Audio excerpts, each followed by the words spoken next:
my beloved, we don't know what is happening.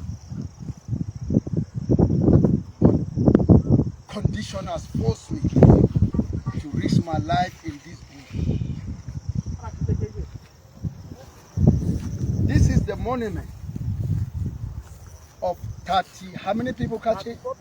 34 people that were buried on this. As I'm standing on top of this graveyard, this is another graveyard, 34 people. This is another graveyard. In this graveyard there are children. There are children. And it's yet to be built. When we got the money, we are going to build a monument with their names on top and the years. This is what they can do. That of Dogona Hawa that you saw, that 51 people that were killed. Here in Kantoma village. Kantoma village is in Mangu local government. There are several types of graves like this. Over 100 villages to 200 villages that are here. You can see inside the houses, there are many houses that were burned completely. And this is what happened in this place. All we are urging you is to pray for us. My brother, come here. Kazo, what happened? Give us the narrative of what happened. Is this really a grave or a house? This is a grave. Wannan kabari ne da aka kashe wanin Kantoma. Abokanayen har da wani reverend na pastor na church namu Baptist Church. This is a grave site of our brothers that were killed. Inside this, there is a reverend, Baptist reverend, that was killed. What is his name? Laka Iatuna? What is the name of the reverend? Eh? Mamos. Mamos. Reverend Mamos of Baptist Church. He's right inside this place. His skeletons are here. His skull is here. Together with 33 people, making 34. The reverend was butchered to death. This is life of Christian in Nigeria. May the Lord save us. And by God's grace, if we are able to get money, we'll come and build this monument with their names, and we'll tag it as that of Dogona Hawa. For history, this is our land. Let the grave speak. The skeleton will speak that there was a time machineries of Muslim terrorists were invited from various types of the village. They separated themselves to different villages. They divided themselves. No village can help another village. The village were at the mercy of the machineries that were brought, at the mercy of God, whom God was able to save many of them. I greet you all in the name of Jesus Christ. Continue to pray for us. I'm going to another grave site again. Just keep on following me. Truth must be told based on the book of life in John chapter 8 verse 32. Say the truth and the truth will set you free.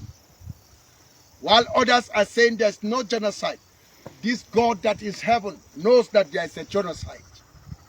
And I don't know how these people will come face to face with God. Whether Muslim or Christian that are saying there's no genocide. Even Brutei opened his mouth and said there's no genocide. Because during his time, I disturbed that man to come and help us, not knowing that he was gambling with us. Living our life as Christians in Nigeria in the hands of his brothers. the Muslims. Burtai, General Burtai, kai aiki. But very soon za ka yi karo da Allah da muke bi. Duk inda kake da arzikinka sai ka sha wahala. Ubangiji zai bi ka, wara kiri zai bi ka kabari. Ka tuna da Qur'ani 80 da biyar aya 10. Me ya ce? Duk wanda ya fitine mumuni gobara masifa ba za ta rabu da ka ji dadin kudinka yanzu. Wara kiri yana jiranka a kabari. Za ka sha kashinka a kabari. Allah kai mu ranar. Ka fita ka faɗa an yi genocide ka ce ba mu. To baka yi karo da Allah ba to da. Burtai, jarra burtai. You will not escape the judgment of God. And I promise you that God will tackle you until you repent. If you repent, karo ke gafara, Allah ya maka jinkai da karyan da kayi wai ba genocide ba. To gaskiya zaka samu rahaman Allah. Amma ka ce babu, mu je zuwa. Mu ga wanda zai kuka. Zuwa nan gaba. Cikin sunan Yesu almasihu. Amen. Thank you. As the representative of CAN, I'm going to put the same question to you.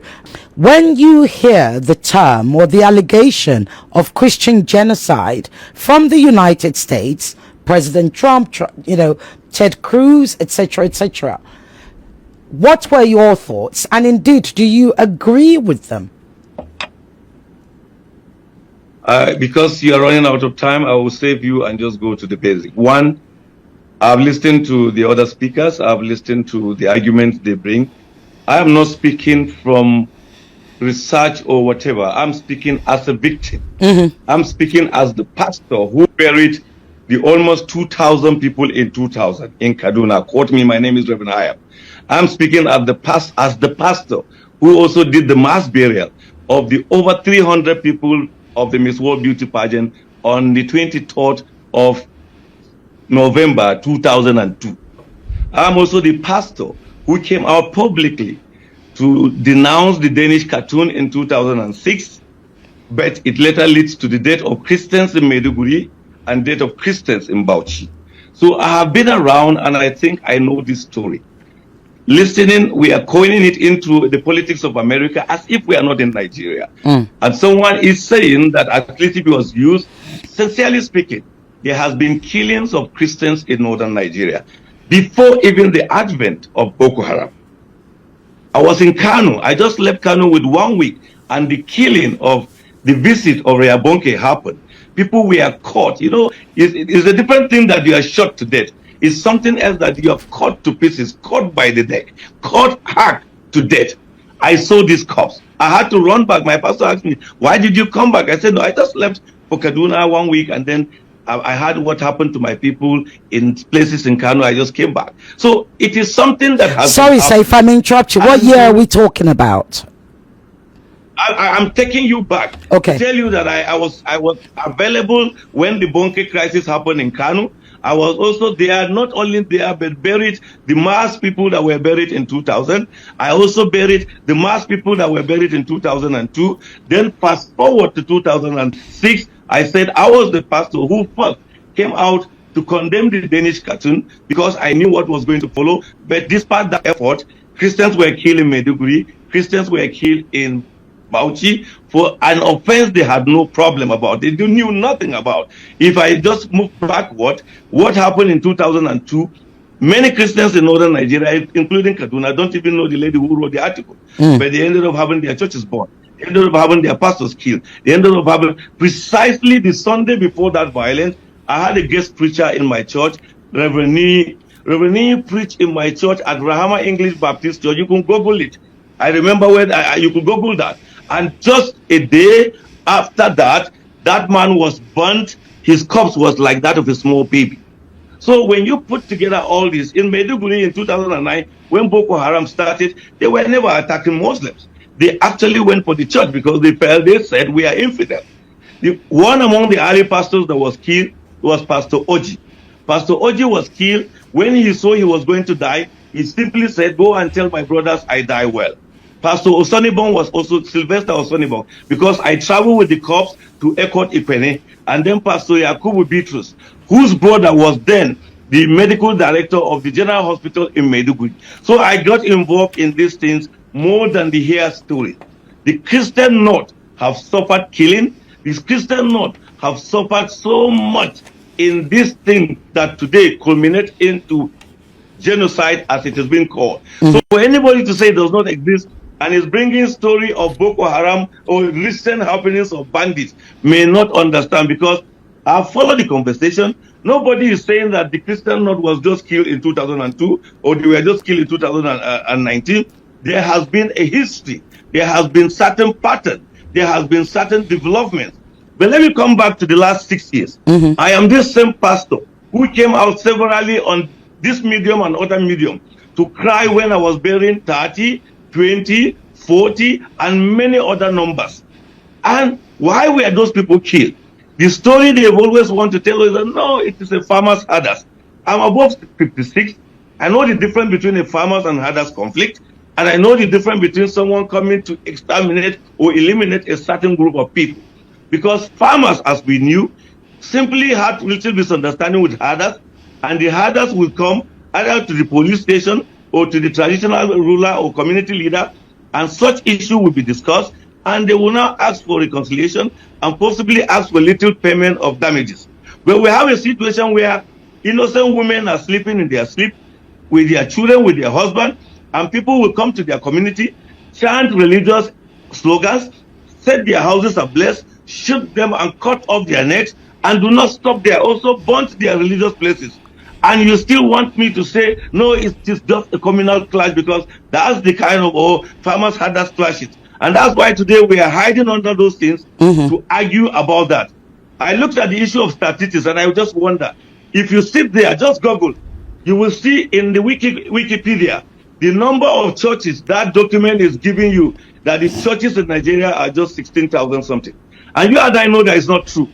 I am a pastor of the Baptist Church. The Nigerian Baptist Convention, just Nigerian Baptist Convention, we have over 11,200 registered churches. We never bring Redeem into it. You never bring Anglican into it. No Catholic into it. No Methodist into it. No Living Faith into it. So some documents and figures that we have been seeing are quite interesting, but just tell us that there is even to us a conspiracy of silence or a conspiracy of twisting a situation. I see what is happening as an opportunity for us to stop the killing of our fellow citizens just because of their identity.